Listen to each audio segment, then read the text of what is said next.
The city woke up slowly that morning the way Philadelphia always did in November.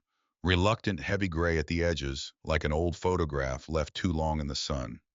Mara Sutton was already awake. She had been awake since 4:30, lying on her side in the dark, listening to the radiator knock against the wall of her apartment on Cambria Street. The sound was familiar. Everything about her life was familiar in the way that hard things become familiar. Not because they are comfortable, but because you have stopped expecting them to change. The knocking was just the knocking. The cold seeping under the window frame was just the cold. The weight on her chest when she first opened her eyes was just the morning arriving, the way it always arrived without asking whether she was ready. She sat up slowly and put her feet on the floor. The floor was cold. It was always cold in November. She had bought a small rug for beside the bed 2 winters ago, and it had helped for a while, and then it had worn thin in the way that inexpensive things wear thin, and now it was more memory than insulation. She left her feet on it anyway. Some habits are worth keeping even after they stop working. The apartment was small, one bedroom, a kitchen that was really just a counter and a two-burner stove pushed against the wall. A bathroom where the hot water took 3 minutes to arrive if you ran it long enough and were patient enough, which she had learned to be. She had lived here for 4 years since she was 24. Since her mother's first hospital stay had made it clear that certain arrangements in their lives needed to become permanent rather than temporary. The apartment was hers in the way that necessary things become yours, not chosen exactly but accepted so completely that the distinction stops mattering. She didn't argue with the life she had. She just kept moving through it. The envelope was on the kitchen table where she had left it the night before, next to a coffee mug she hadn't bothered to rinse. She didn't open it again. She had read it enough times to know every word, every careful bureaucratic phrase, every number. The letterhead from Jefferson University Hospital. The account balance. The due date printed in a font that managed to be both neutral and urgent simultaneously. $4,200 remaining on her mother's cardiac care account, with a note at the bottom that said in language that had been designed by someone to avoid sounding like a threat, while functioning as one that further treatment scheduling would require payment confirmation. She made a coffee. She stood at the window while it brewed and watched the street below come into its early morning version of itself. A man walked a dog, both of them moving at the pace of creatures who would rather still be asleep. A bus rolled through the intersection without stopping, because there was no one at the stop at this hour, and the sound of it carried briefly and then disappeared. A light changed from red to green for nobody. The city was already going through its motions, indifferent and automatic the way large things move when they have been moving long enough. She drank her coffee standing up. Sitting down felt like surrendering to something she couldn't name. By 5:15 she was dressed. Dark jeans, a clean white shirt, the brown uniform vest she kept folded on the chair by the door so she wouldn't forget it in the mornings when her mind was still assembling itself. She checked her phone. No messages. She turned off the kitchen light, picked up her bag, and went out into the hallway where the overhead bulb had been flickering for 2 weeks, and no one had fixed it because the landlord had not returned her calls, which was its own kind of message about the terms of her tenancy. She walked down 2 flights and out into the cold. The cold on Cambria Street in November had a particular quality, wet at the edges, the kind that gets into your collar and stays there.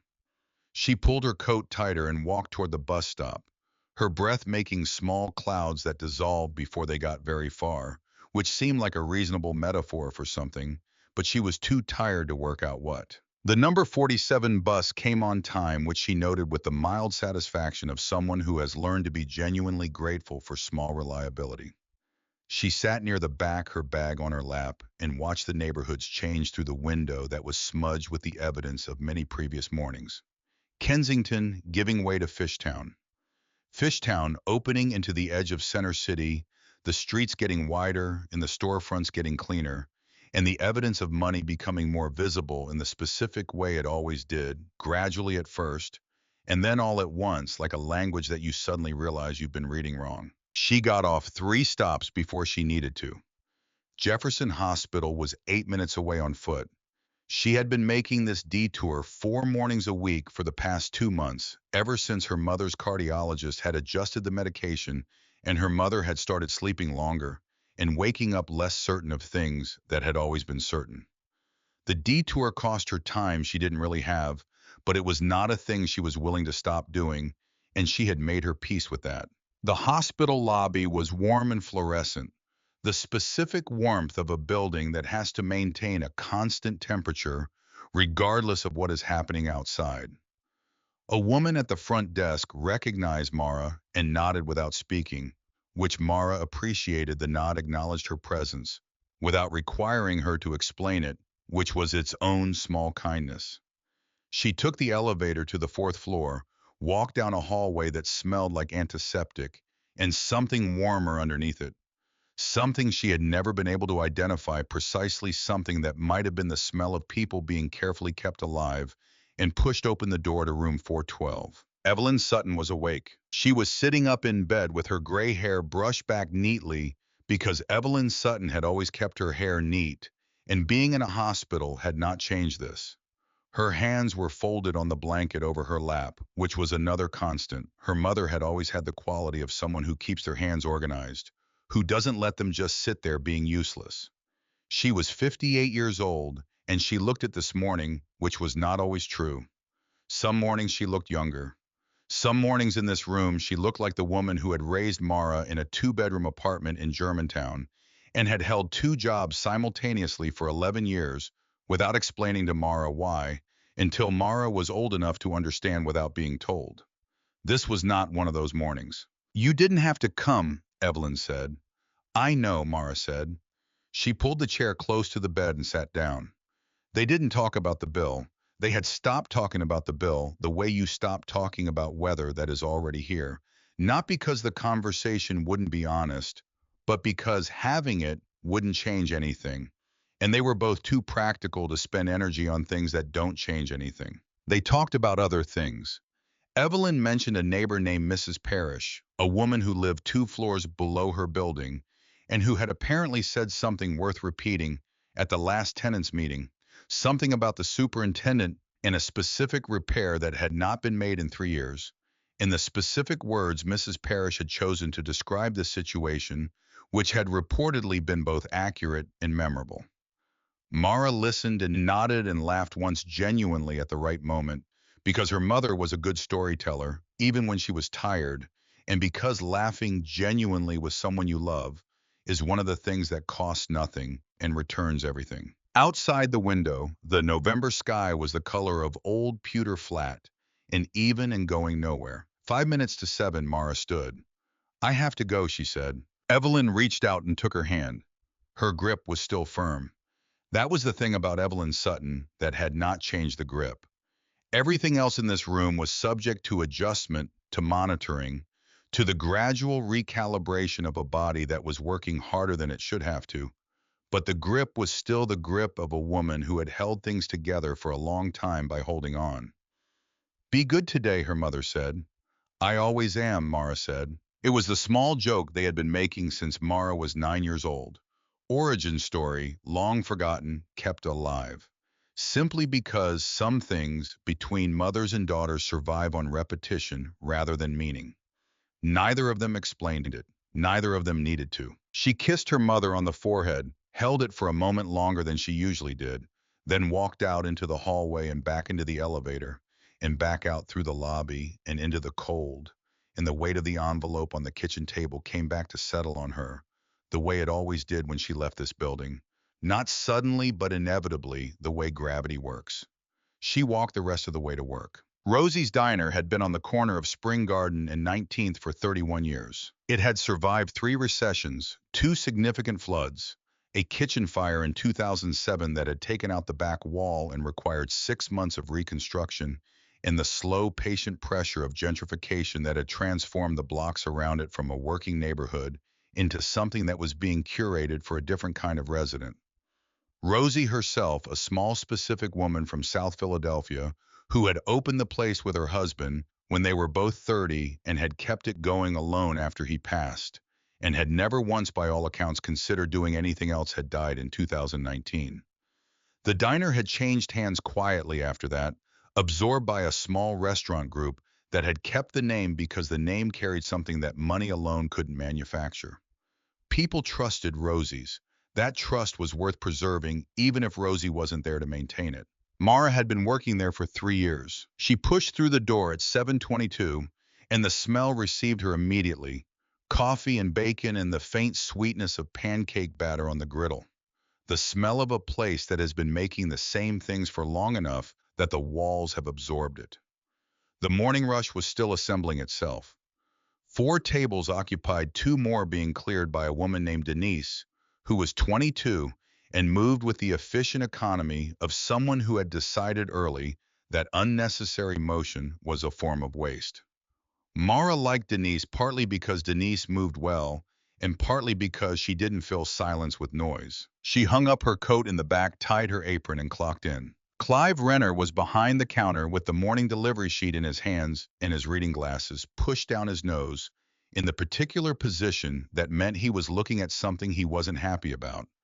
He was 55 years old and had been running this floor for 11 years, which was long enough to know exactly how many things could go wrong at any given moment, and to carry that knowledge as a constant low-level dissatisfaction with the way things were. He was not a bad man. He was a careful man who had learned that being careful was the only thing that kept the operation moving, and he had perhaps learned this lesson so well that he had forgotten there were things that mattered more than keeping the operation moving. The difference between those two kinds of men matters more than it usually appears to, and it usually doesn't appear to matter until it does. Sutton, he said without looking up from the sheet.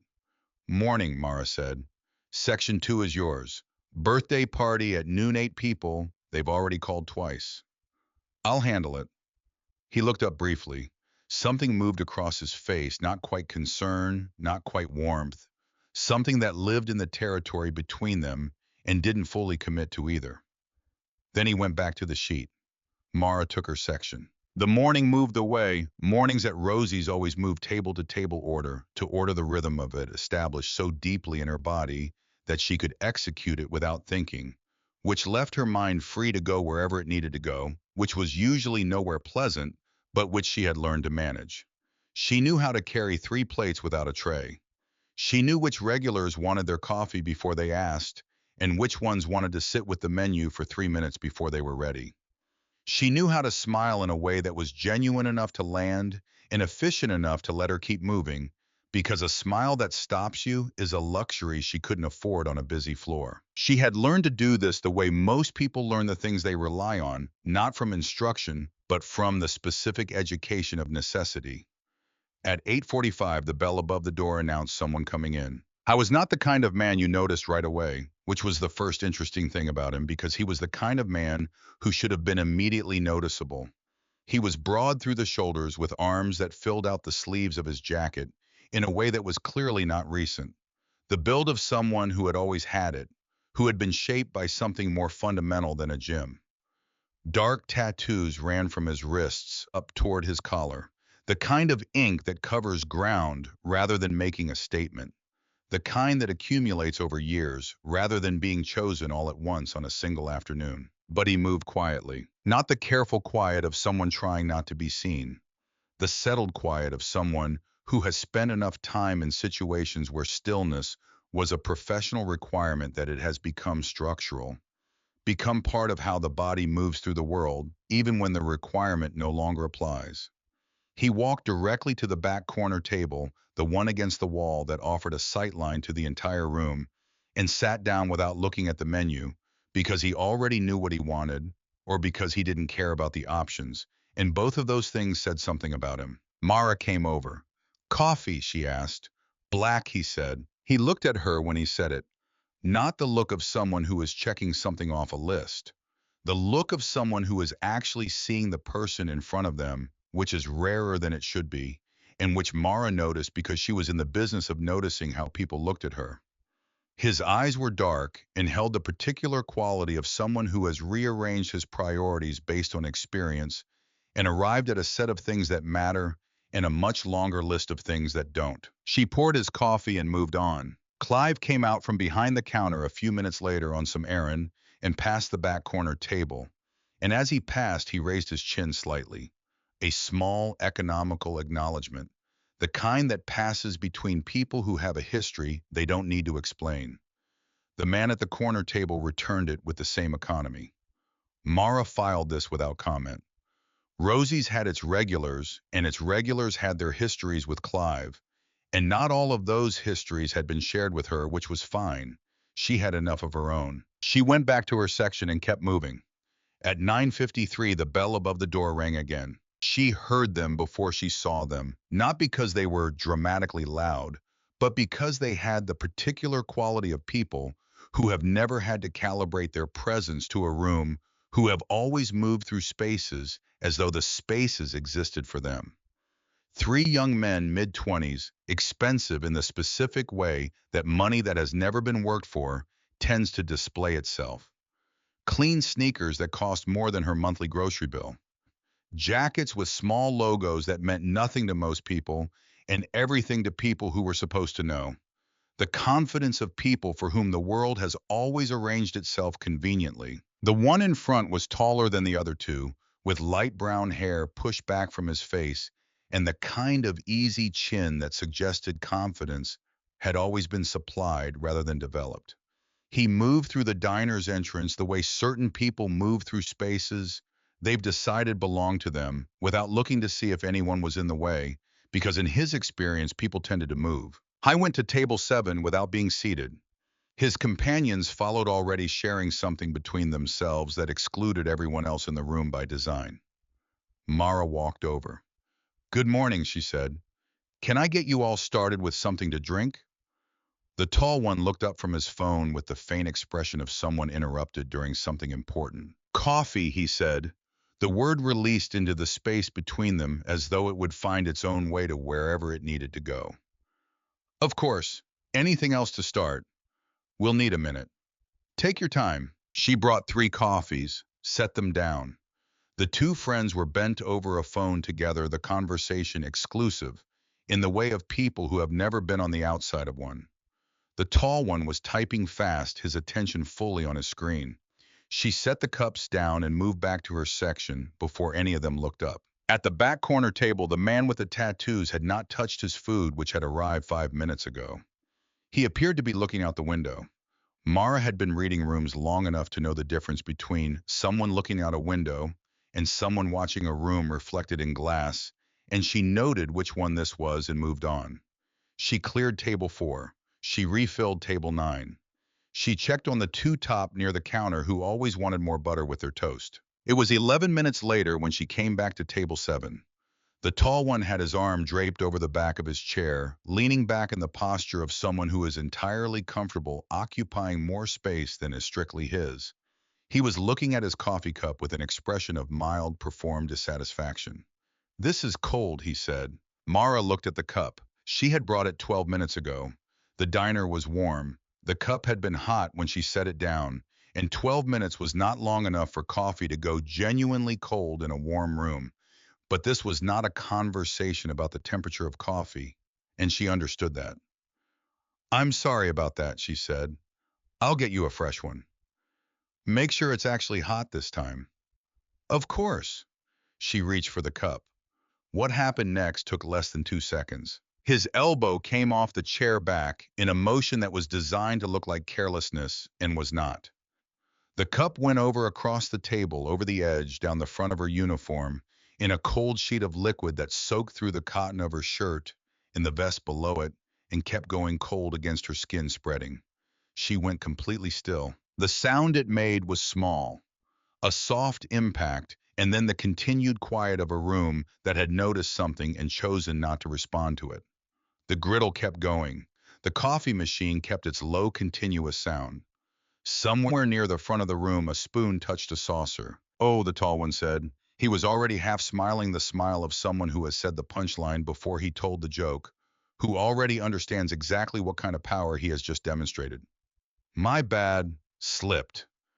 One of his friends made a sound that was not quite a laugh, but was shaped like one. The people at the nearby tables had gone quiet in the way that people go quiet when they've seen something that requires a response, and they're deciding whether they're willing to provide one.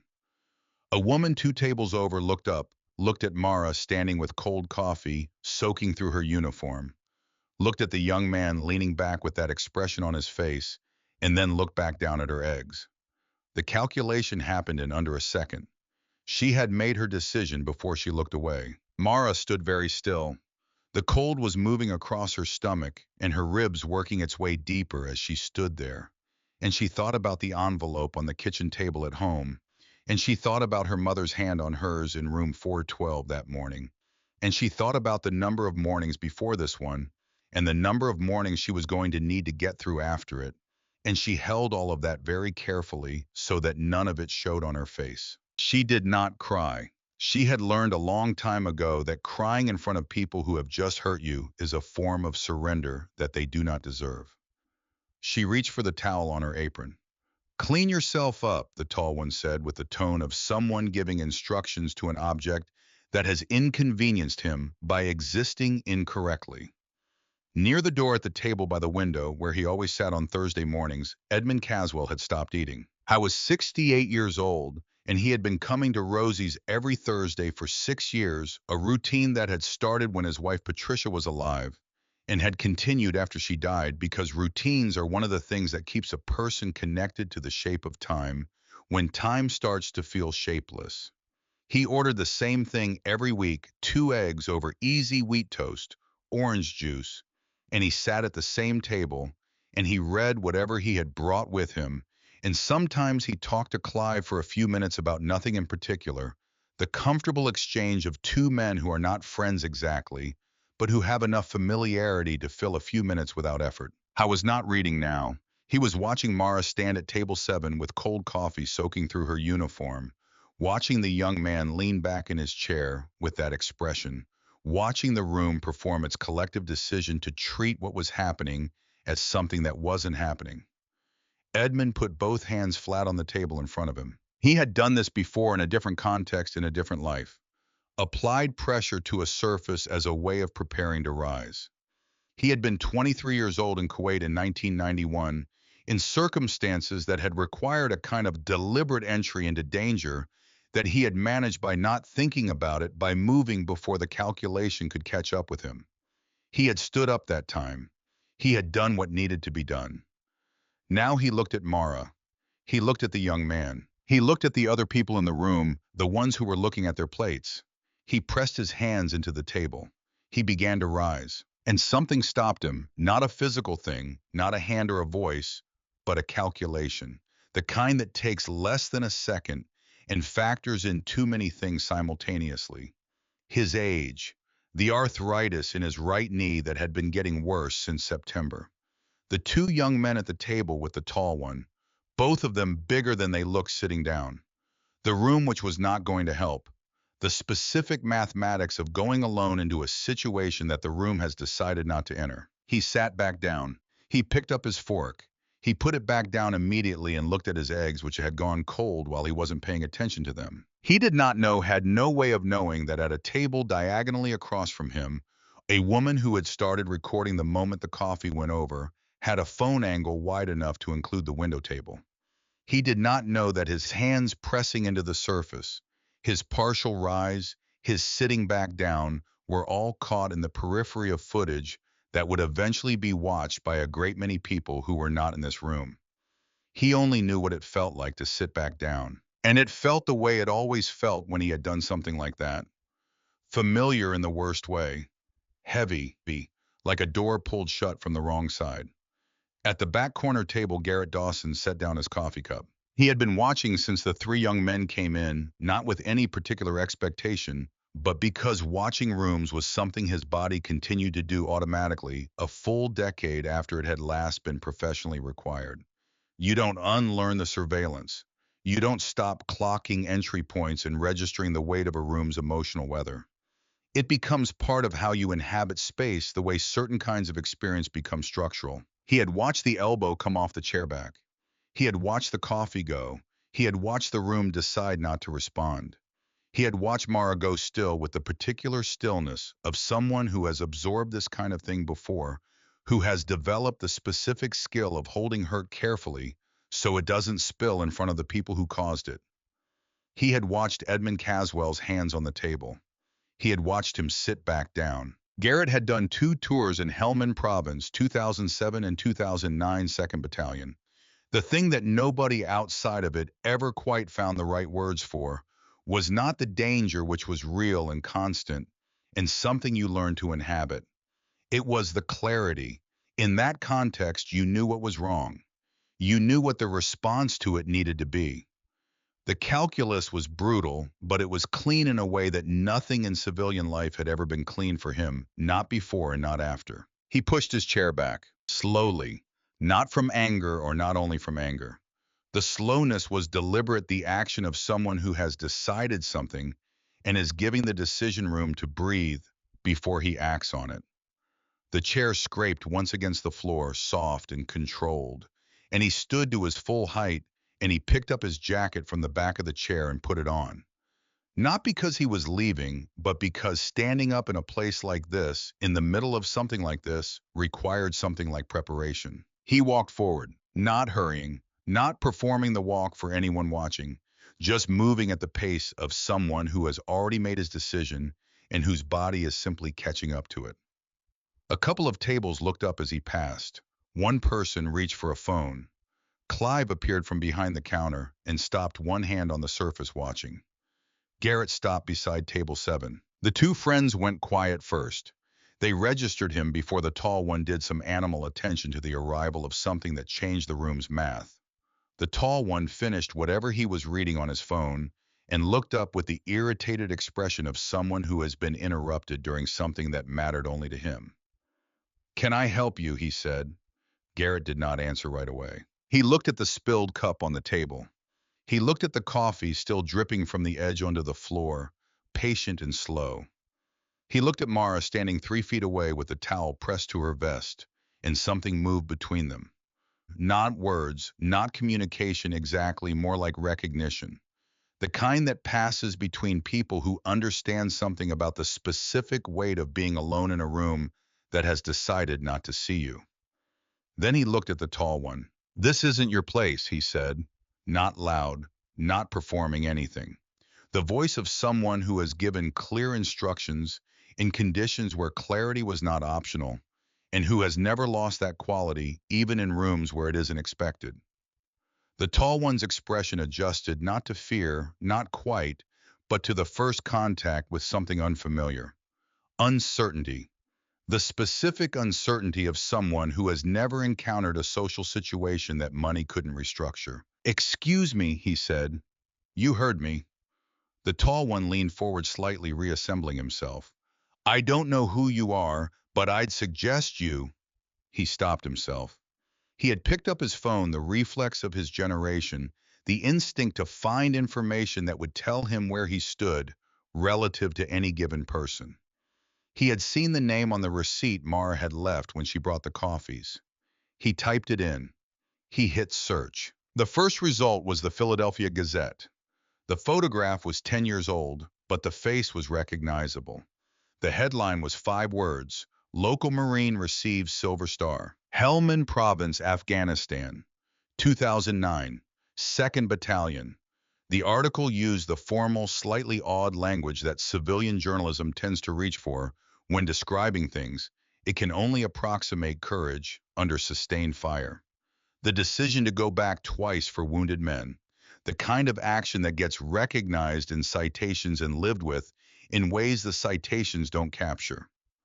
The tall one put his phone face down on the table. The silence between them had changed quality. It was no longer the silence of an interrupted moment. It was the silence of a room waiting to see what happened next. Garrett let it sit. He was not doing it for effect. He was giving the moment room to land the way you give certain kinds of understanding room to arrive before you ask anything of it. "Apologize to her," he said. This is the tall one started and then didn't finish because the word he had been reaching for, ridiculous, probably, or inappropriate, had somewhere to go, but the volume wasn't there anymore. The performance had deflated. What was left was something flatter and less certain. "This is ridiculous." "Apologize to her," Garrett said again. The same words, the same tone, without escalation. He did not need to escalate. Escalation would have given the other man something to respond to. This gave him nothing except the requirement. The tall one looked at his friends. Neither of them had anything to offer. Both had found the surface of the table suddenly very interesting. He looked at the room. The room had stopped looking away. Every face in Rosie's diner was turned toward table 7. Every conversation suspended the griddle and the coffee machine and the ambient sounds of the place, continuing their ordinary operations.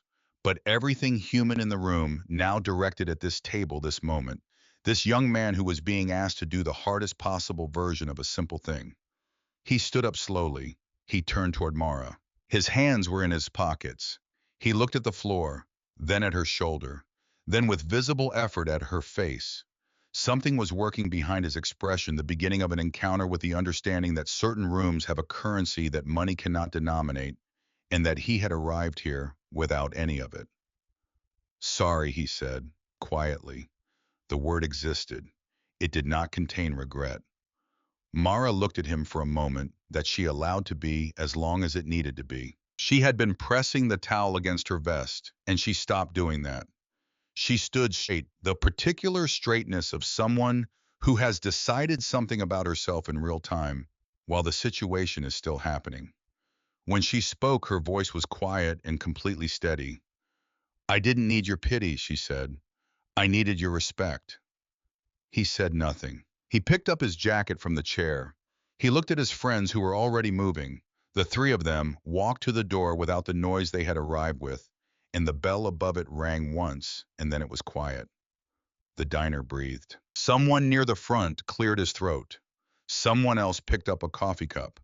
The griddle resumed its ordinary rhythm, the spatula moving again, the sounds of the place reassembling around the fact of what had just happened. Not the same as before, something had shifted.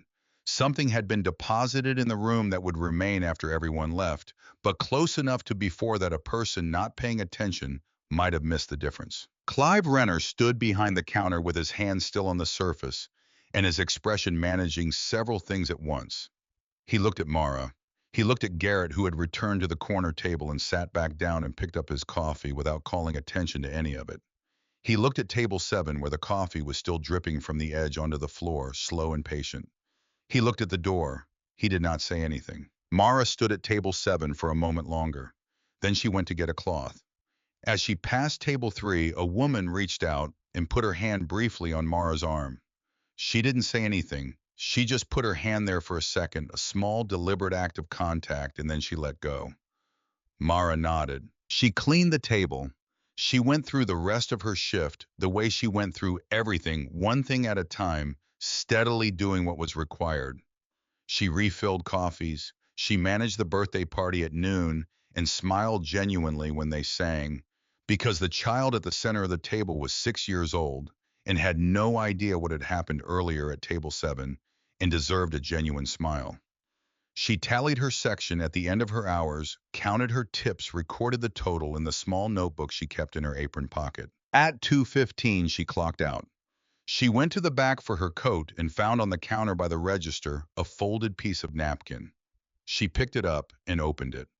4 words in blue ink, the handwriting, spare and functional. The writing of someone who uses words carefully because he has learned to say only what needs to be said. You did nothing wrong. She folded it back along the same creases and put it in her pocket with the notebook. Garrett Dawson had left exact change on the corner table and was gone before she came out with her coat.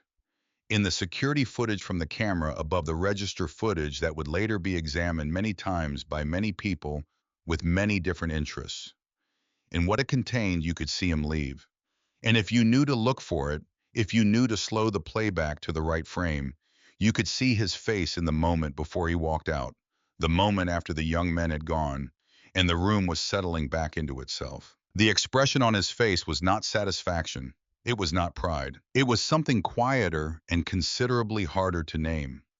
The expression of a man who has recognized something in a moment, some echo of something he has been carrying for a long time, and who has just done in this small room in this ordinary diner on this unremarkable Thursday morning, the thing he should have done once before and didn't.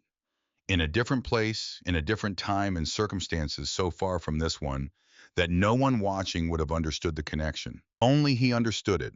And maybe that was enough. Or maybe it was the beginning of enough.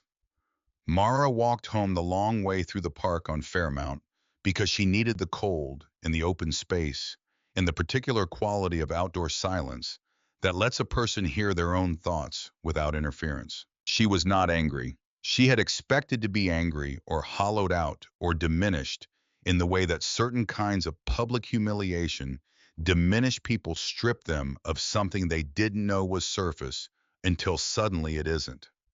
She had braced for that on the way out of the diner, walking through the kitchen and out the back door into the alley. But what she felt was something different.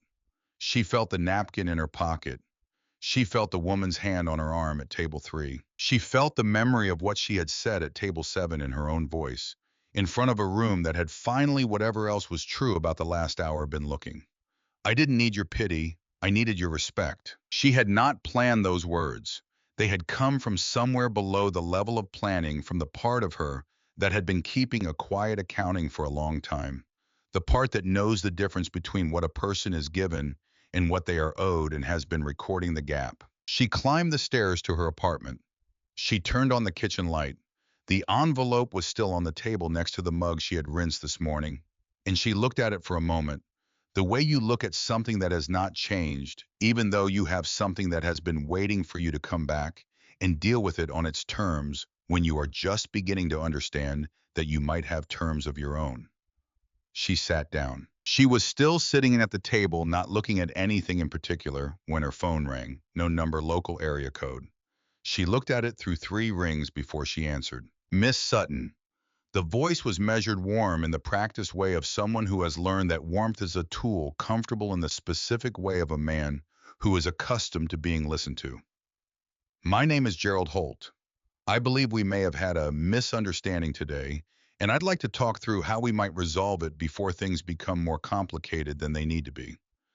Mara looked at the envelope on the table. She looked at the envelope and the mug and the light coming through the kitchen window from the street outside, yellow and ordinary, and completely unchanged by anything that had happened today. I'm listening, she said. 4 miles away in a house in Chestnut Hill, where the quiet was the specific quiet that sufficient money purchases. Edmund Caswell was sitting in the armchair beside the window of his living room and staring at the television he had turned off an hour ago. I had come home from Rosie's and made himself lunch. He hadn't eaten and read 3 pages of a book he couldn't follow, and finally sat in this chair, which had been Patricia's chair before it became his, and done what he had been doing all day since he got off the bus. Turned the morning over in his mind, examined it from different angles, kept arriving at the same place. His hands on the table. The beginning of standing up, the sitting back down. He had been 23 years old in Kuwait, and he had done things there that required not thinking, required moving, before the thinking could catch him, and the not thinking had been a capacity he had possessed then. He wasn't certain he possessed it now. He had told himself on the bus home that he was being reasonable. 68 years old, arthritic knee, 3 of them and 1 of him, and the room wasn't going to help.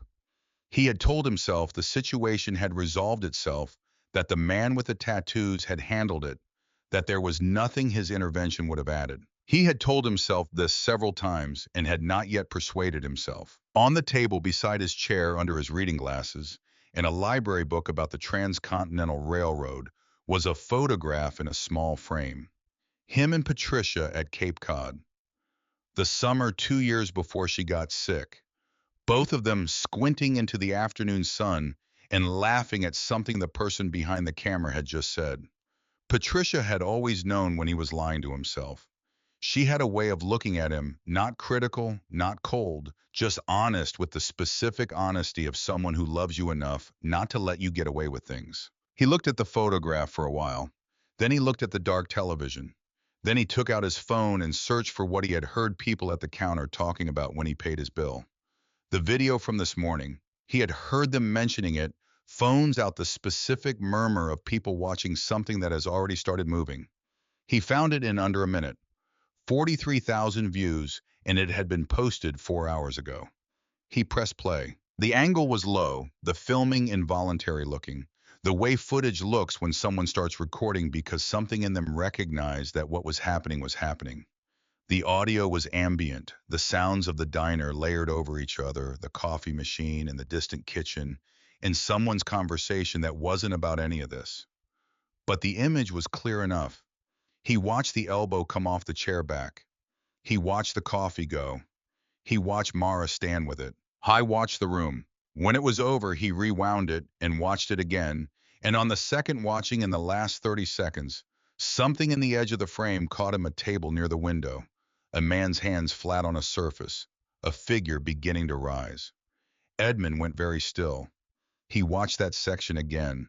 The figure rose, not fully, halfway, and then it settled back into the chair and reached for a fork. He sat with that for a long time in the room Patricia had arranged, and he had not rearranged in the chair that had been hers, and that he sat in now because it was the nearest he could get to her presence without her being there. And he held his phone and looked at that half second of footage and felt the full weight of what it looked like from the outside. He set the phone face down on the table. Outside, the November dark had settled, fully streetlights doing their patient work, a car moving past with its radio carrying something he couldn't identify. The city in its evening rhythm, all those lives continuing in all those rooms, the ordinary machinery of time moving forward, whether anyone was ready or not. Edmund turned on the lamp. He picked up the phone again. I didn't look at the video. He opened his contacts and looked at a name he hadn't called in 2 years. Carolyn, the volunteer coordinator at the Veterans Community Center on Broad Street, who had reached out to him twice asking if he wanted to come in, and to whom he had said both times that he was fine, thank you, which had been at least partially true at the time, and which he was less certain of now. He did not call the number, but he didn't put the phone down. He sat in Patricia's chair under the lamp and thought about hands on a table and the mechanics of standing up and what it cost to sit back down, and whether 68 was the kind of age at which certain things stop being possible, or whether it was the kind of age at which they become, for the first time, genuinely unavoidable. He didn't know yet, but the quality of the not knowing had changed since morning. It felt like the first chapter of something, or the last chapter of something else. Sometimes he had learned those are the same thing. The call from Gerald Holt lasted 11 minutes. Mara sat at her kitchen table the entire time, one hand flat on the surface, the other holding the phone, and she listened to a man who had clearly made calls like this before. He was measured. He was warm in the way that warmth functions as a technique rather than an expression. He was careful with language in the specific way of someone who knows their words may eventually be examined by people whose job is examining words. He did not apologize for his son. He did not name what had happened at Table 7 in any direct terms. He referred to it as a situation, and then as an incident, and then as something that had gotten a bit out of hand. Each phrase a small deliberate step further from the reality of cold coffee soaking through a woman's uniform while a room of people looked at their plates. He talked about his family's long relationship with the Philadelphia community. He mentioned without emphasis that the Holt Group had been a significant regional employer for 22 years. He said he hoped they could find a resolution that worked for everyone, and the word resolution arrived with the particular softness of a word chosen specifically to avoid saying what it means. I'll have someone reach out to you tomorrow, he said at the end. Someone who can make this right. Good night, Mr. Holt, Mara said. She put the phone down on the table and left it there. She didn't move for a while. She sat with the call and the word resolution and the word incident and thought about the grammar of power, the way it restructures language around itself so that the truth is still there, technically if you know how to read it, but the fingerprints have been cleaned off. She thought about what her mother had said to her once years ago when Mara was still in high school and had come home from a grocery store job where a manager had spoken to her in a way designed to remind her of something about herself that he believed and she was supposed to accept. Evelyn had sat across from her at the same table and said, "The question is never whether something was wrong. You already know that. The question is what you're going to carry forward." Mara had been 17. She had understood it the way you understand things at 17, not fully, but enough to remember it. She understood it more fully now. She did not sleep well. The radiator knocked, and she heard every knock. The man from Holt's office arrived at Rosie's the next morning at 9:15. I was introduced by himself as a representative, which is a word that can be made to mean almost anything, which is precisely why it gets used. He was perhaps 45 in a gray suit that was expensive in an understated way, with the face of someone who has been trained to project competence and disarm concern at the same time. He asked if there was somewhere private they could speak. Clive offered the storage room behind the kitchen, a desk pushed against one wall, a folding chair with duct tape on the hinge. The representative sat in the folding chair and set a slim leather folder on the desk and looked at Mara with the expression of professional sympathy. He explained that the Holt family wanted to make things right in a way that allowed everyone to move forward. He opened the folder and turned it so she could see the number. $60,000. The number sat on the page in clean black type, significant and formal and completely still, and Mara looked at it and thought about the envelope on her kitchen table, and she thought about $4,200 in 6 weeks and what it would mean to close that gap and have something left over. The surgery paid for, the rent for the rest of the year, the radiator, the coat her mother had needed for 2 winters. She looked at the number and thought about all of it. Concretely, specifically, the way you think about money when you have never had enough of it. There would be a brief agreement to sign, the representative said. Standard language, confirming that the incident was accidental and that both parties consider the matter resolved. Accidental, Mara said. That's correct. She looked at the number again. I need a few days, she said. Of course. He closed the folder and slid it across the desk. Take your time. After he left, she sat alone in the storage room with the folder in her lap and listened to the kitchen sounds coming through the wall orders, called the griddle, the ordinary percussion of the place, and then she stood up and carried the folder out with her and went back to work. She was in the parking structure next to Jefferson Hospital at noon, moving toward the elevator, when she heard footsteps behind her and turned. Garrett Dawson was walking from the direction of the street entrance collar, up against the cold hands in his jacket pockets. He stopped at a distance that was neither close nor far, the specific distance of someone who has considered the physical dimensions of an approach. I'm not following you, he said. I asked Clive where you'd be around this time. He told me before he caught himself telling me. Mara looked at him. Why, she said. I wanted to know how you were doing. You could have called. I don't have your number. She considered this. It was true, and it was a reasonable sequence of facts. She shifted the folder under her arm. I'm going to see my mother, she said. I know I won't keep you. He paused. The parking structure was cold and concrete, and their voices bounced in the hollow way of such spaces, making them sound slightly farther from each other than they were. Whatever you decide, he said, make sure it belongs to you. Mara looked at the folder. They offered 60,000. His expression didn't change in the way expressions change when a number surprises or doesn't surprise. It simply held. That's a significant amount of money, she said. It is. My mother needs surgery. The bill is 4,200. There would be enough left over to... I know, he said. I'm not going to tell you what to do with it. She looked at him. Why did you stand up yesterday? The question arrived before she had decided to ask it, which is the only kind of question that gets at what it's actually asking. Garrett was quiet for a moment. Not the quiet of someone without an answer. The quiet of someone deciding how much of the true answer to offer. I'm going to tell you something, he said, and I'm only going to say it once. She waited. I deployed twice. Helmand Province, 2007 and 2009. 2nd Battalion. There was a man in my unit, Corporal Dennis Reyes. Good Marine. Better man than most.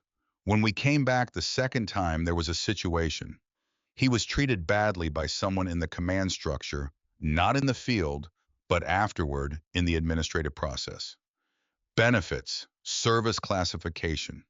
The kind of thing that can be disputed if someone who knows the system pushes back. He stopped, looked at the concrete pillar beside him. I knew. I was there for part of it and heard about the rest. And I didn't say anything. I told myself it wasn't my place. I told myself someone else would handle it. I told myself there were proper channels and the proper channels would work. What happened to him? Mara asked. He lost his disability rating, then he lost his apartment. Then the rest of it went piece by piece the way everything goes when the first thing goes and no one stops it.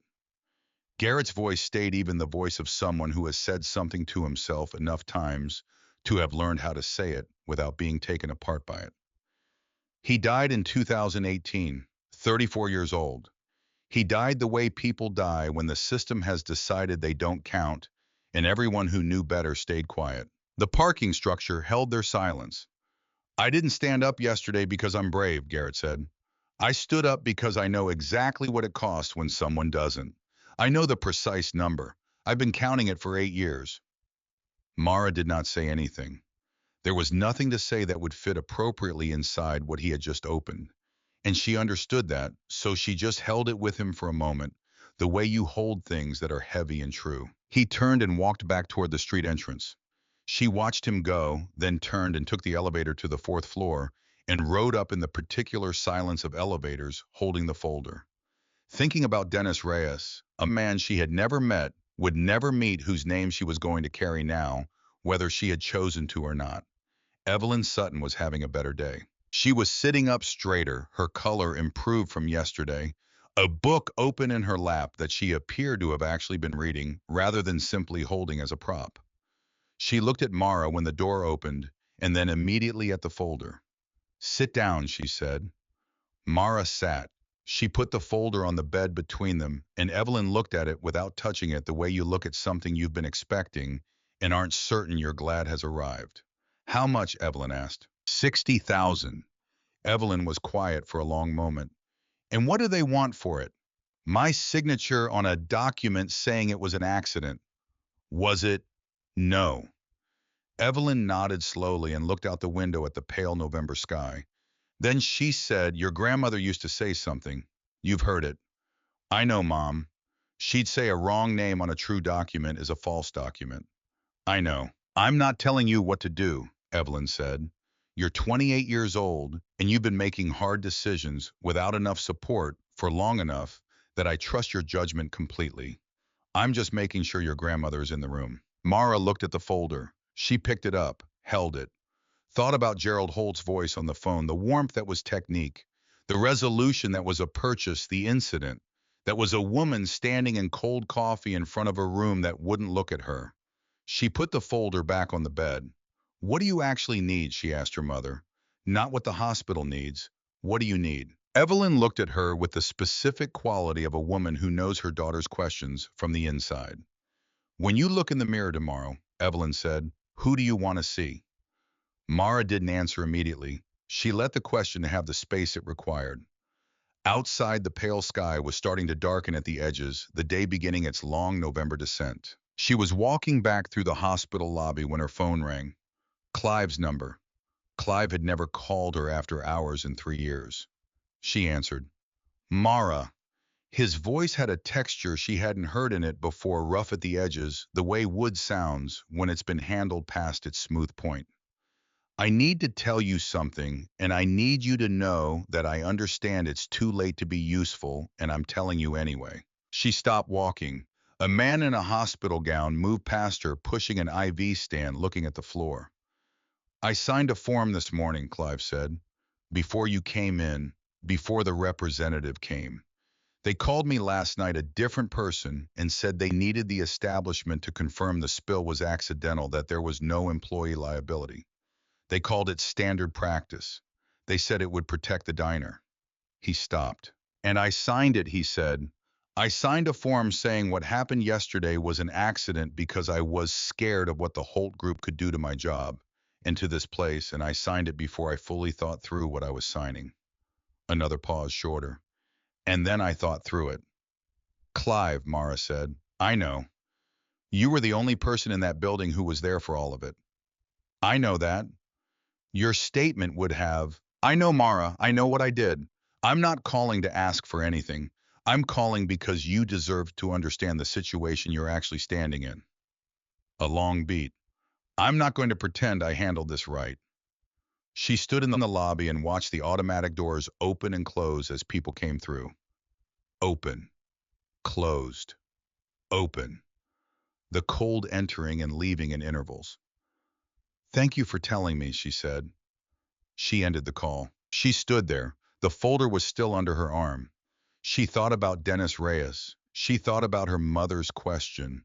She thought about the napkin in her pocket and the woman's hand on her arm at table 3, and what it had felt like to stand straight and say what she said in a room that was finally paying attention. She walked to the trash can by the automatic doors. She stopped in front of it. She held the folder over it for a long moment, long enough to feel the full weight of $60,000 and everything it would solve and everything it would require in exchange.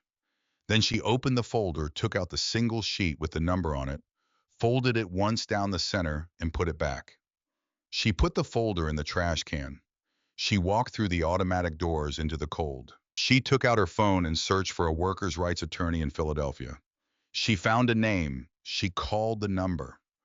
A woman answered on the third ring, and Mara said, "I'd like to make an appointment. I think I have a case." She filed the formal complaint the following Monday morning after a weekend, during which Patricia Holloway, the attorney, no relation to Garrett, a coincidence, Mara noted and set aside, had reviewed everything she told her, asked 15 specific questions, watched the video 3 times, and said, "We have a case. It's not simple, but it's real." The complaint named Brandon Holt. It documented the incident at Table 7 on Thursday, November 14th.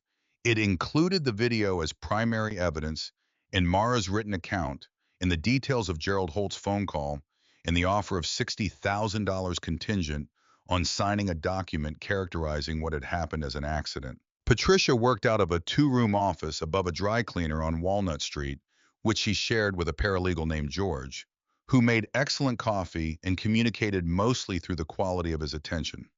She was 44 years old and had the particular energy of someone who has chosen her specific fight with precision and commits to it without reservation. By Saturday, the story had moved.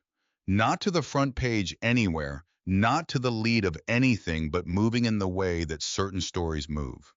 Now, link by link, share by share, the algorithm finding the audience not through any single decision, but through the accumulated choices of many people, forwarding something to someone who they thought needed to see it.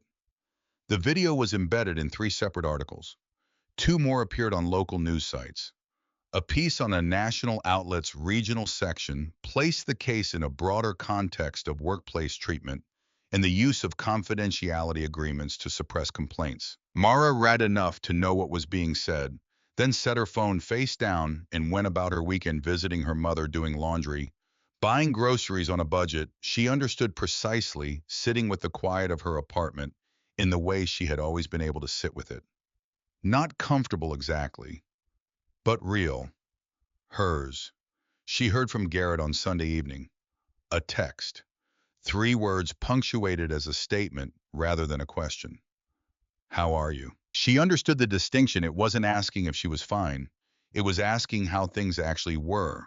She typed back, "Standing." He sent nothing in return, which was the right response. On Monday, the other side of the internet arrived, because that is what the internet does. It does not allow a single version of anything to persist unchallenged. Comments accumulated. Some were crude, others were more carefully constructed, the kind of criticism that wears the clothes of reasonableness while performing the function of dismissal. She was described as opportunistic. The video was described as incomplete, context deficient, potentially orchestrated. Someone with a significant following posted a thread suggesting that the man who had come to Table 7, Garrett, was a known agitator, which was untrue and unsourced, but gathered likes with the same patient efficiency as the truth. Her co-workers did not say much to her directly, but the floor had changed atmosphere. People moved around her with a careful, slightly increased distance, not hostile but cautious. The caution of people who understand that proximity to a situation carries its own risks. Denise, who had never said much, now said nothing. Terrence, who worked the counter and had always greeted her warmly, still greeted her warmly, but looked away faster. She understood. She did not blame them. Those are 2 separate things, and both are harder than they sound. On Tuesday, Clive called her into the office. He looked like a man who hadn't slept well, which she suspected was accurate. He sat behind his desk with his hands folded in front of him and told her in language that had clearly been advised and reviewed that given the ongoing legal situation, the management group had determined that placing her on paid administrative leave was the most appropriate course until the matter was resolved. He said paid twice as though that word were doing work that the surrounding words could not. Is this from you, Mara asked, or from them? He looked at his folded hands. Both, he said. Then quieter, mostly them.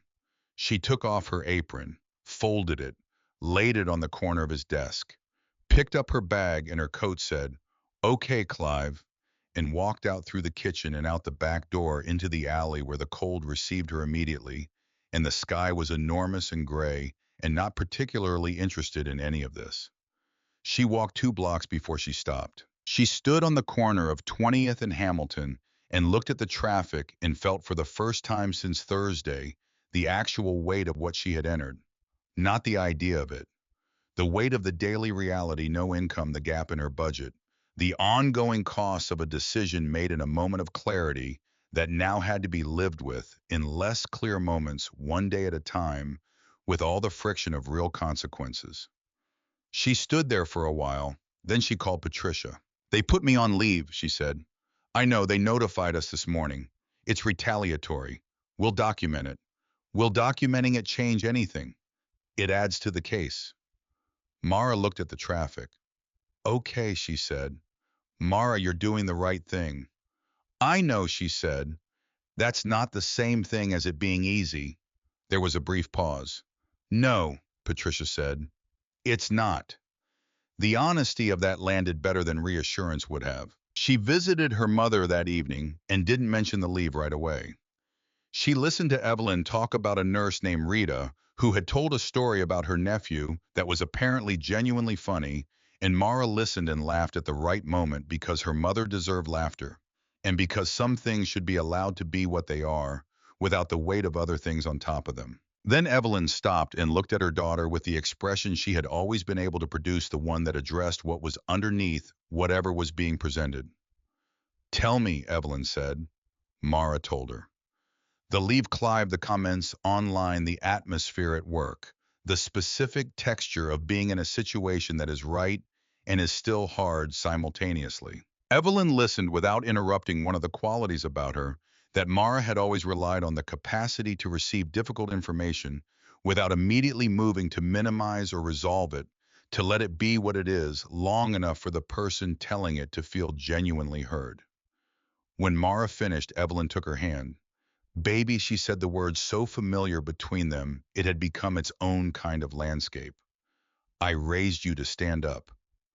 I know. Not because it's easy or because it always works out the way it should. Because there's a version of you that walks away from this, and I don't want you to have to live with her. The surgery, Mara started. Don't, Evelyn said.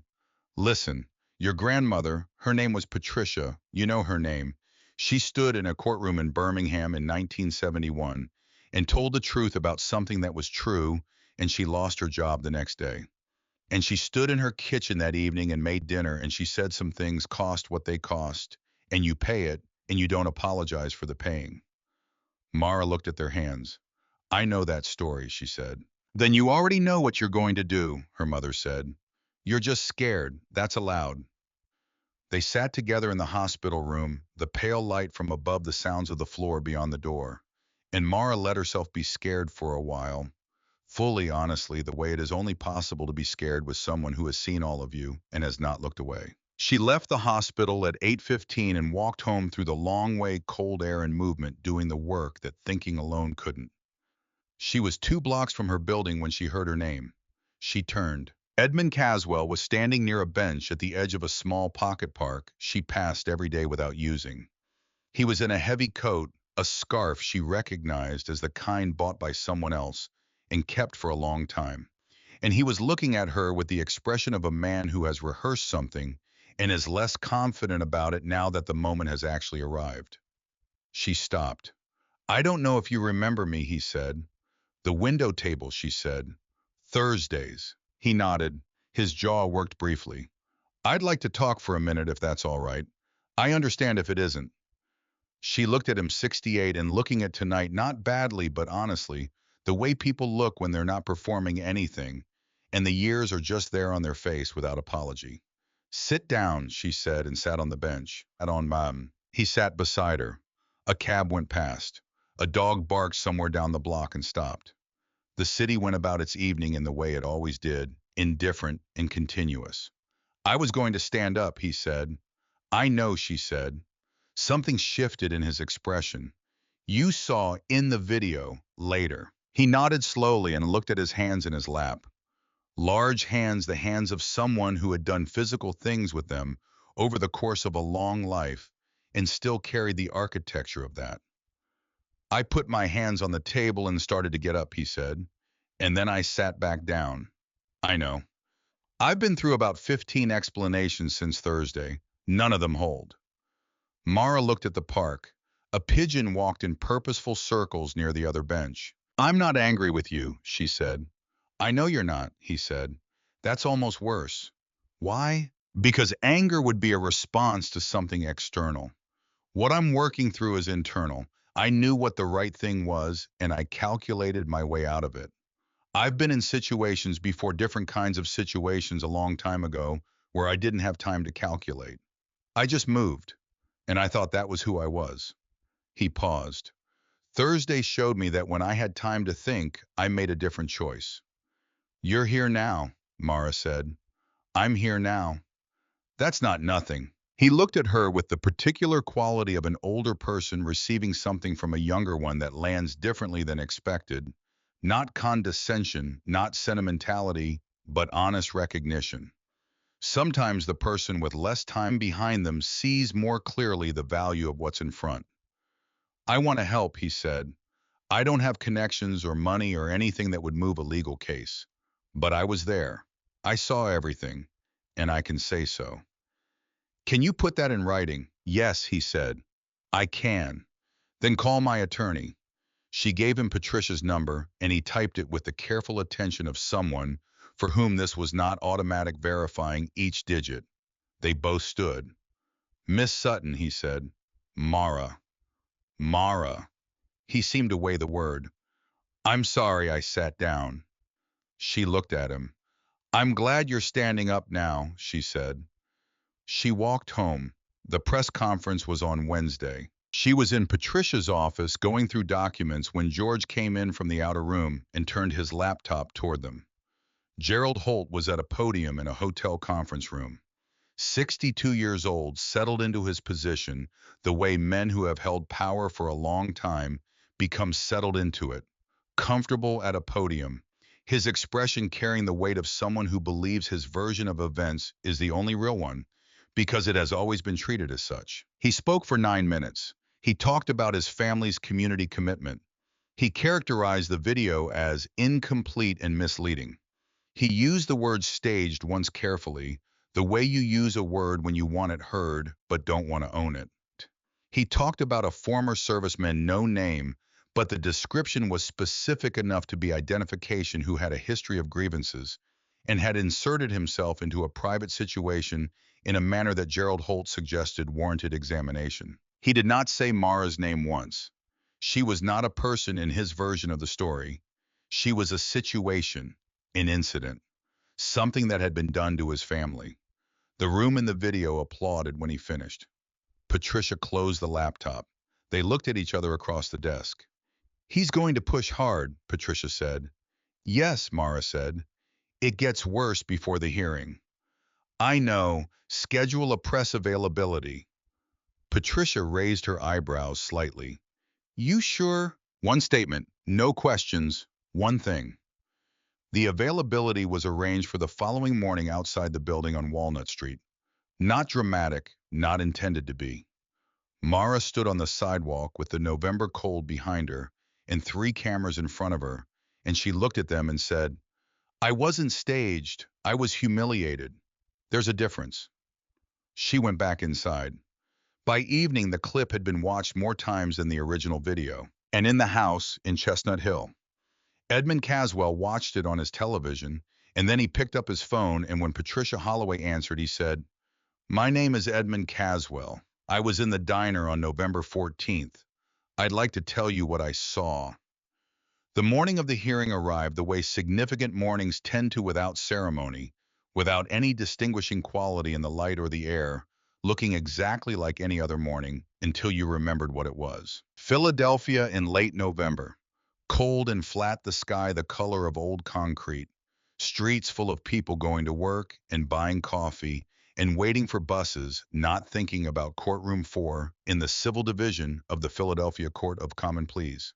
Mara was up at 5. She had slept better than she expected, which she had noticed over the past 3 weeks was a pattern: the cleaner the decision, the quieter the sleep. The worst nights had been the nights of uncertainty, the night of Gerald Holt's call, the night after Clive's call from the hospital lobby, the night she sat with the folder and couldn't make herself move it. Those nights the radiator had knocked and she had heard every single knock. Last night had been still. She showered and dressed in the clothes she had laid out. Dark slacks, white blouse, a gray blazer bought 4 years ago for a job interview and worn twice since. She looked at herself in the bathroom mirror for a moment. Same face, same eyes, though a little less tired than they had been 3 weeks ago. Or perhaps the quality of the tiredness had changed from the tiredness of absorbing things to the tiredness of doing things, which registers differently in the body and the face. She made coffee. She put it in a travel mug. She turned off the kitchen light. The envelope was no longer on the table. Patricia had connected her with a patient advocacy organization affiliated with the hospital. And between that organization and a community fund that had assembled itself from small contributions made by people who had watched the video and then opened their browsers and done something about what they felt the surgery was scheduled. Evelyn Sutton was going into the operating room on the first Tuesday of December. The table was clear. Mara locked the door and went down into the cold. Patricia was already at the courthouse at 8:15, standing outside with George and a second-year law student named Alicia, who had been helping with the case on a volunteer basis. Patricia had coffee in one hand and a folder in the other, in the focused expression of someone running calculations that other people can't see. "How are you?" Patricia said.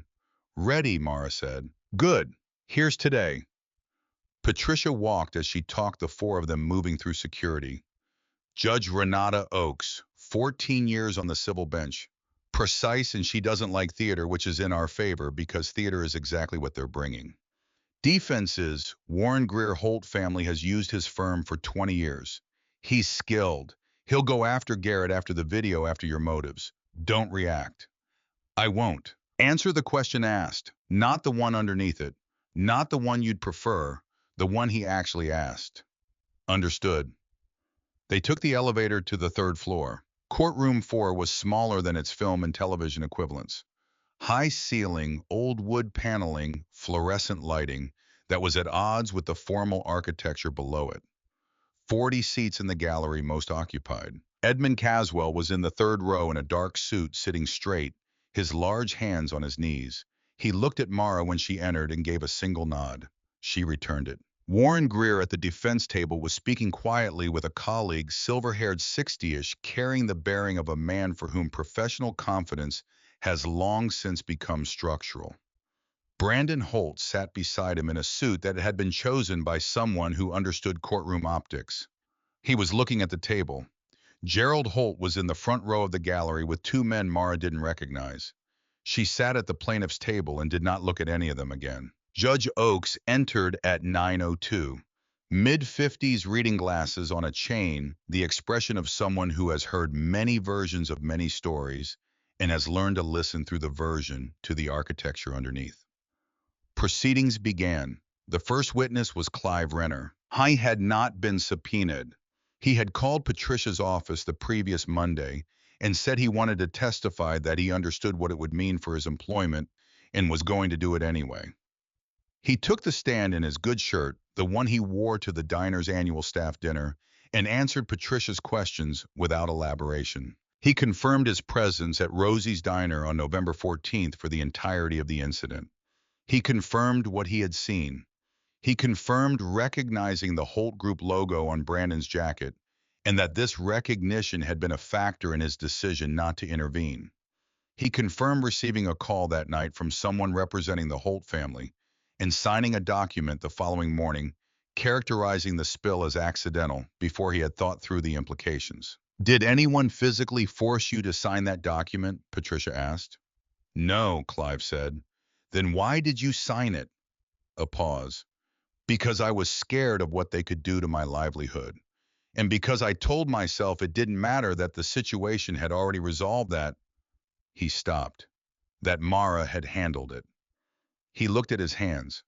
I was wrong on both counts. Greer's cross was precise and not unkind. He established that Clive hadn't heard the entire exchange at table 7, that he had signed voluntarily, that his livelihood was connected to the continued goodwill of the Holt Group's associated properties. So your livelihood, Greer said carefully, was tied in a practical sense to the Holt organization. In a practical sense, Clive said. Yes. And yet here you are. Here I am, Clive said. Greer paused. He hadn't expected that to land the way it did. He moved to his next question. Edmund Caswell was called second. He walked to the stand with the deliberateness of a man who has decided something and is enacting it fully one step at a time. Sworn in. Settled. He looked at the room with the level attention of someone who has looked at harder things. Patricia walked him through November 14th. He described everything: his arrival, his breakfast, the 3 men coming in the incident at table 7. He described it in specific, clear terms: the arc of the elbow, the coffee going over Mara's stillness, the sound the room made when it collectively decided not to respond. What did you do? Patricia asked, when you saw what had happened. Edmund looked at the room for a moment. I put my hands flat on the table, he said. I began to stand up. And then, the courtroom was quiet. I sat back down, he said. Patricia let the silence hold. Then why? I told myself several things in a very short time. That someone else would handle it. That I was too old for confrontation. That it would resolve without me. He paused. None of those were the real reason. What was the real reason? I was afraid, he said. Not physically. I've been in physically frightening situations, and this wasn't that. I was afraid in the way that people are afraid when they can sense that doing the right thing is going to require something from them that they're not certain they have left. He raised his eyes from his lap.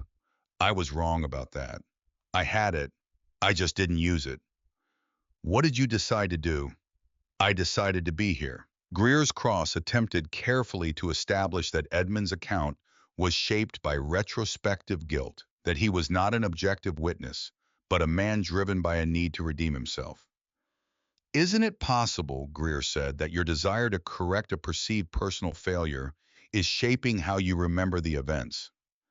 Edmund looked at him steadily. My memory of what happened at table 7 doesn't require shaping, he said. I watched a young woman get deliberately humiliated in a room full of people who did nothing. That's not a thing you remember incorrectly. Greer moved on. Mara was called after the lunch recess. She walked to the stand and was sworn in and sat down and looked at the room.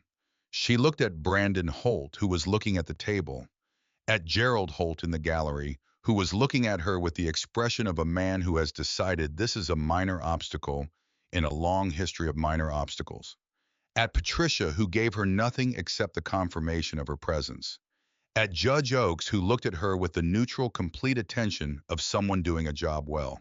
Can you describe what happened at Rosie's Diner on November 14th in your own words? Mara described it, precisely, calmly, adding nothing that wasn't true and leaving out nothing that was. She described the coffee and the elbow and the sound the room made.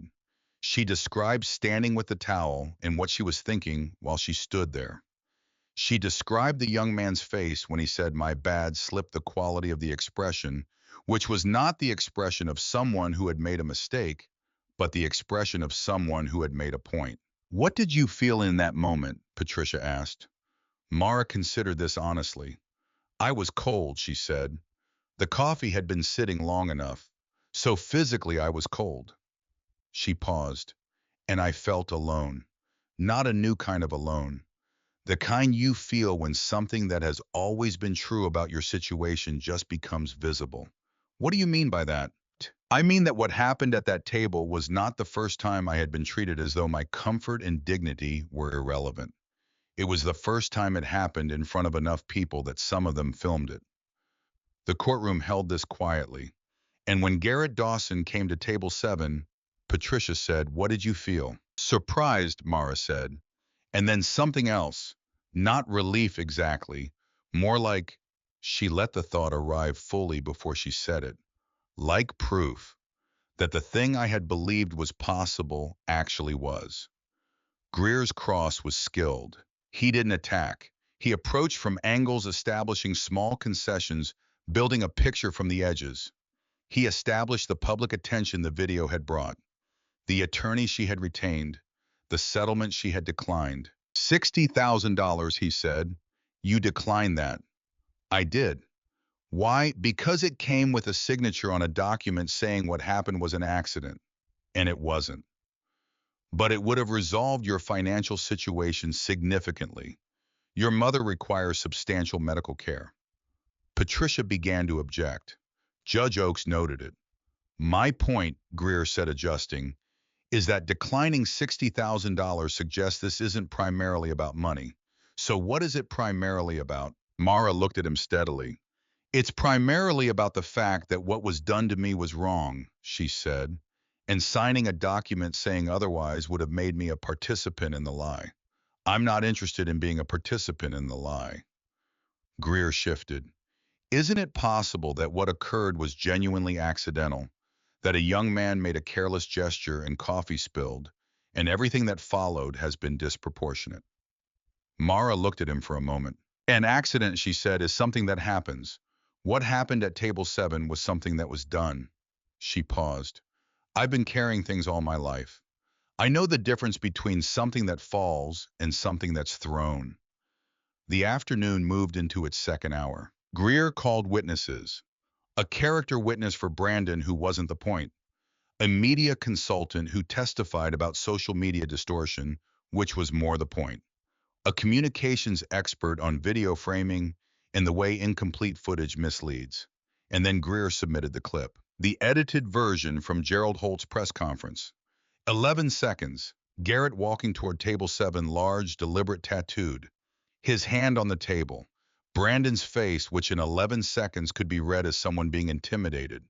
Greer argued manufactured situation, that Garrett's involvement transformed minor social friction into a public spectacle designed to damage his client.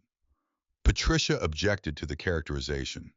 Judge Oakes noted the objection. Then Patricia said, Your Honor, the plaintiff would like to introduce Exhibit 14. His name was Roy Bellamy. 53 years old, worked in insurance, had been at Rosie's that morning because he had an appointment nearby and liked their coffee. Not a man who ordinarily made himself available for legal proceedings. By his own description, a man who preferred to mind his own business. He had watched Gerald Holt's press conference at home on a Wednesday evening. He had sat with it for a long time. And then he had made the kind of decision that some people make and most people don't, to take the thing he knew and walk it into the room where it was needed. He had been at a table in the corner opposite Edmund's window seat. The geometry of his position had given him by accident the widest angle of anyone recording. He had started filming when the coffee went over automatic, the response of someone who recognized that he was watching something that mattered.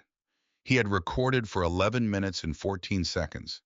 He had not posted it, not shared it. He had held it, and then he had walked it to the place where it could do what it needed to do. Patricia played the footage in full. The courtroom watched 11 minutes and 14 seconds of unedited video from a position that caught angles the original viral clip had not. The elbow was clear. Brandon Holt's expression in the moment before the particular anticipation of someone who has decided to do something, and the moment after the particular satisfaction of someone who has done it. The room's collective decision. Edmund Caswell's hands on the table, the partial rise, the sitting back down. Garrett's approach and the full exchange at table 7, the steadiness and weight of a man who was not threatening but was not moving. And in the final 2 minutes of the footage, Almost incidentally, something no one had known to look for Brandon Holt. While Garrett was still at the table, turning slightly in his chair, his phone angled toward his side texting. The footage couldn't read the screen. But combined with phone records, Patricia introduced, alongside the footage records, showing a message sent from Brandon's number to Gerald Holt's number at 10:41 a.m. on November 14th, 17 minutes after the incident. The picture that assembled itself was not the picture of a family responding to an unexpected situation. It was the picture of a family activating a protocol. The phone records couldn't prove the message's content, but the timing and sequence and the footage together created a shape. And the shape had a name, and the name was not accident. Judge Oakes called a 20-minute recess. Mara sat in the hallway on a bench with Patricia beside her and George standing nearby. A woman she didn't recognize walked past, looked at Mara, and her expression held something warm and recognizing. Mara nodded without knowing why, and the woman nodded back and went on. Edmund came out and sat on the bench on the other side of her without asking. He folded his large hands between his knees and sat with her in the way that people sit together when what's needed is not words. She thought about Garrett, who had not come. He had texted her the night before longer than usual, which still was not long. I'm not going to be there. Not because it doesn't matter. Because you don't need me there. And me being there makes it about something it isn't about. It's about you. Let it be about you. She had read it 3 times and written back, okay. He had responded, you already have everything you need. You've had it. She thought about Dennis Reyes. She thought about the napkin in her coat pocket. 4 words in blue ink moved from pocket to pocket through several coats. Over the past 3 weeks, kept the way you keep something that has not yet finished being useful. The recess ended. They went back in. Judge Oakes heard final statements with the complete attention of someone for whom paying attention is a professional ethic. Then she said she would take the matter under advisement and deliver her ruling within 5 business days. The ruling came in 3. Mara was at Patricia's office sitting across the desk. The two of them reviewing an intake form from another woman, a different situation, a different place in the city, the same essential structure, when Patricia's phone buzzed and she looked at it, and her expression did something Mara had not seen it do. It softened. Read it, Mara said. Patricia read it aloud. The court found in favor of the plaintiff. Judge Oakes had written with the precision she brought to everything. The footage in full context established the deliberate nature of the incident beyond the threshold required in civil proceedings. The pattern suggested by the phone records and the response timeline.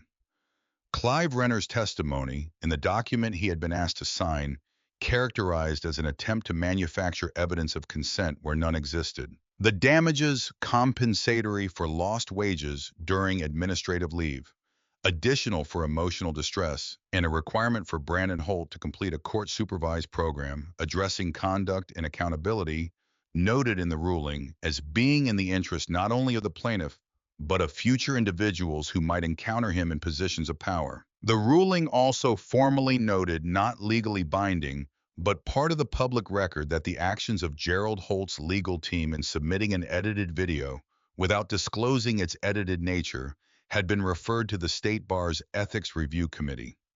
Patricia put the phone down. You won, she said. Mara sat with the 2 words. They were accurate.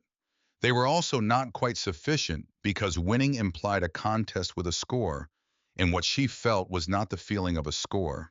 It was the feeling of a door, something that had been closed, being opened, not dramatically, not all at once, but enough to let air move through. Thank you, she said to Patricia. Don't thank me, Patricia said.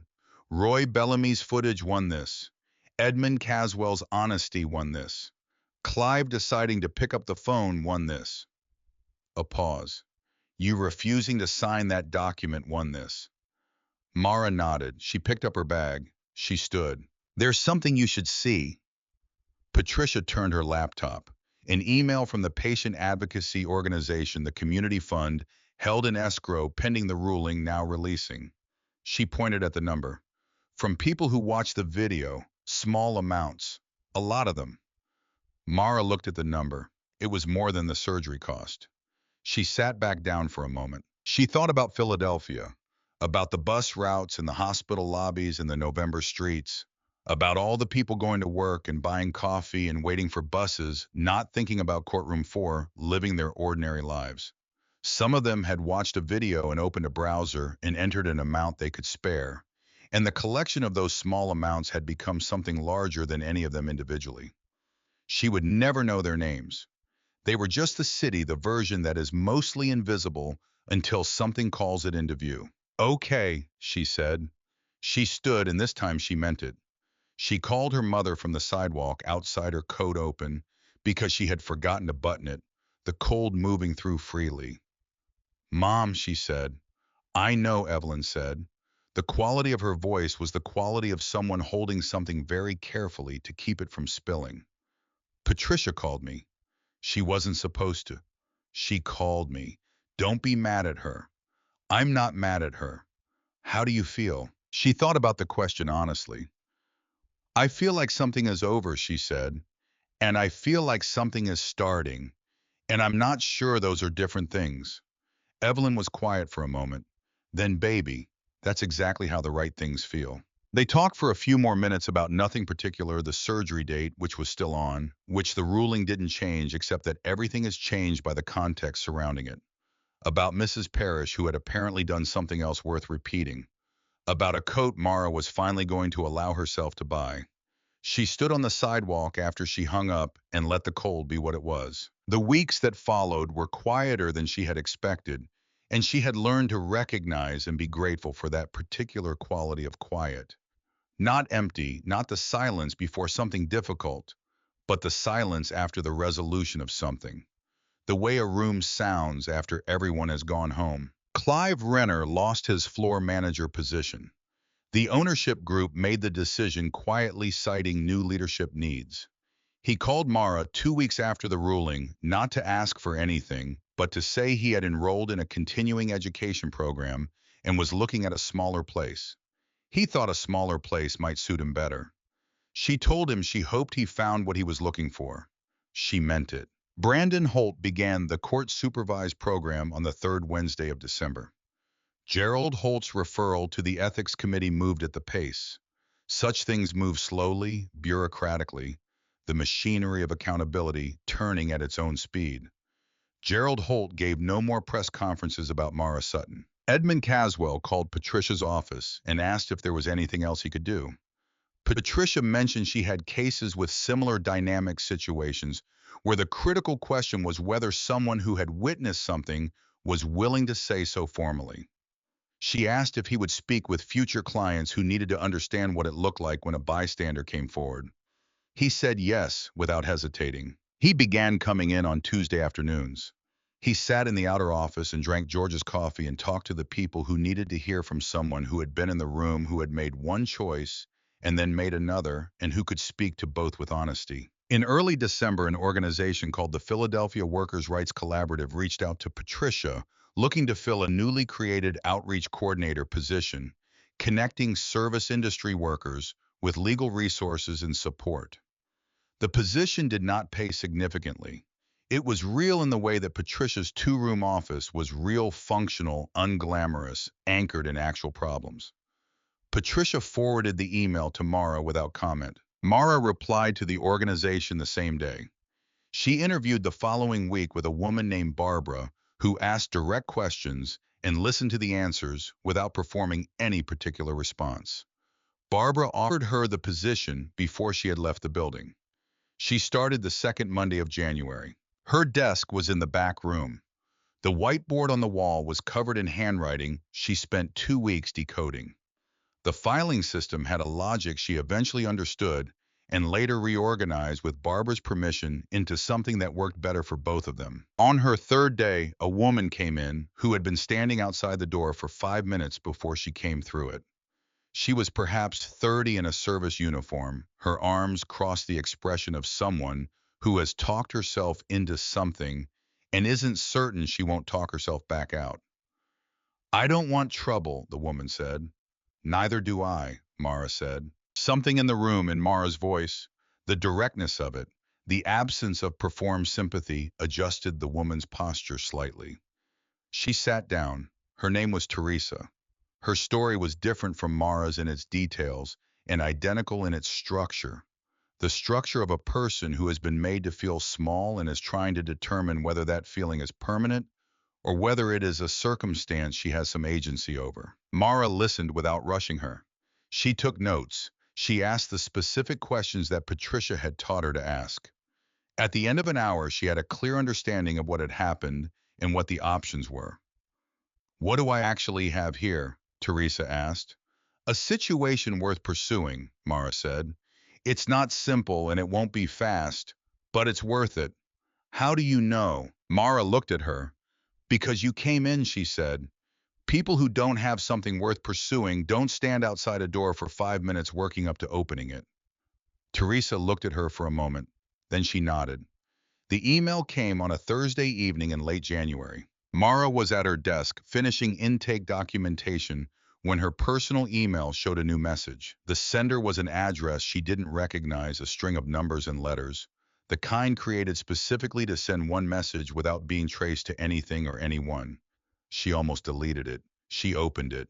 One line, I'm sorry, BH. She read it twice. She sat with it for a long time, the way you sit with something that arrives after you have stopped waiting for it, that comes into the space that waiting used to occupy and fills it with something you hadn't prepared for.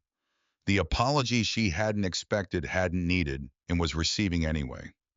Quietly, anonymously, through a screen in a room that was slightly too warm in the back of an organization on the second floor of a building in Philadelphia. She thought about the apology at table 7, the words sorry spoken, standing up with hands in pockets and eyes on the floor, present as a word and absent as a thing. She thought about what she had said in response to that one. She thought about everything that had occupied the space between those two apologies, the weeks in the courtroom, in Edmund's testimony, in Clive's phone call, and Roy Bellamy walking his footage into the place where it needed to be. She thought about whether this one was real. She decided it didn't matter, and then she thought about why it didn't matter, and what she arrived at was this. The truth of the apology was between Brandon Holt and whatever he was in the process of becoming, and that was a journey she was not part of and did not need to be. Her part was what she had done at table 7 and what she had done afterward, and what she was doing now in this room with its whiteboard and its filing system and its door that people stood outside of for 5 minutes working up the courage to open. She closed the email. She did not reply. She finished the documentation, shut off the desk lamp, put on her coat, and walked down the stairs and out into the January cold. She walked home through Fairmount Park as she often did. The trees bare the benches, mostly empty, the path lit at intervals by lamps that turned the cold air into something almost visible. She walked slowly. She had learned over the past 2 months that she did not need to move at the speed of urgency all the time. Some of the urgency had been about outrunning something.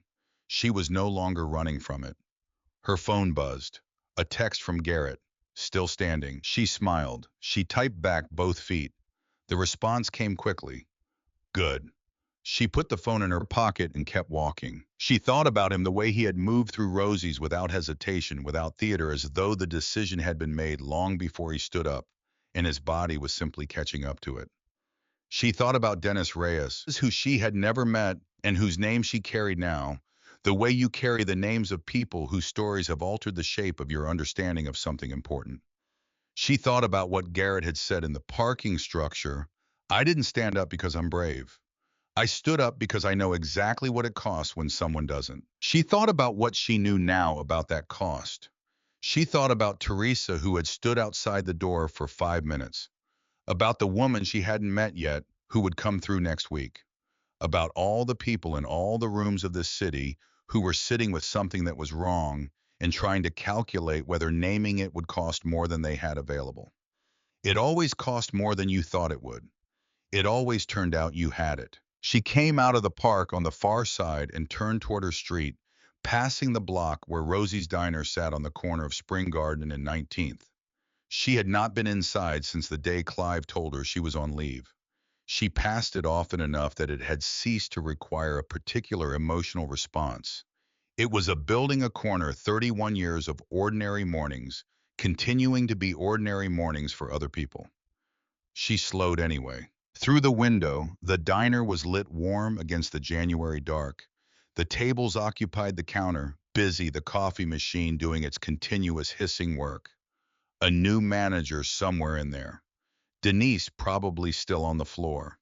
The birthday party booking system presumably unchanged. At the counter, a young woman Mara didn't recognize was moving between tables with the efficiency of someone who had learned the rhythm. She was perhaps 22. She was good.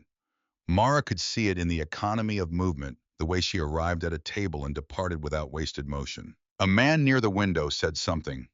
Mara couldn't hear it through the glass, but she could read the body language, the particular posture of someone who speaks to service workers, as though the interaction is a transaction in which only one party is fully present. The young woman paused. She turned, and she stood straight, not aggressive, not apologetic, direct. The expression of someone who has decided something about herself that a stranger at a window table is not going to undecide. Whatever she said, the man's expression changed. Mara stood on the sidewalk in the January cold and watched, and something in her chest did the things she had learned over the past 2 months to recognize. Not pride exactly, not satisfaction exactly. Something quieter and more durable than either. The feeling of something being passed along. The feeling of a thing that continues. At a table toward the back of the room, a man with gray hair was sitting alone with his coffee. Perhaps 70. He had been watching the same exchange she was watching. He looked at the young woman on the floor, and then he looked out through the window, and for a brief moment, his eyes and Mara's eyes met through the glass, though he could not have known who she was. He nodded. She didn't know why, but she nodded back. She turned and walked the rest of the way home, unhurried, her coat buttoned against the cold. The park behind her and the street ahead, and the city around her doing what cities always do, holding the stories of a million people at once, most of them invisible, most of them still in the middle of becoming whatever it is they need to become. In her pocket beside her phone and her keys, and the fare card for the number 47 bus was a small piece of napkin folded along the same creases it had always held. The ink slightly faded from being handled. 4 words. She did not unfold it. She already knew what it said.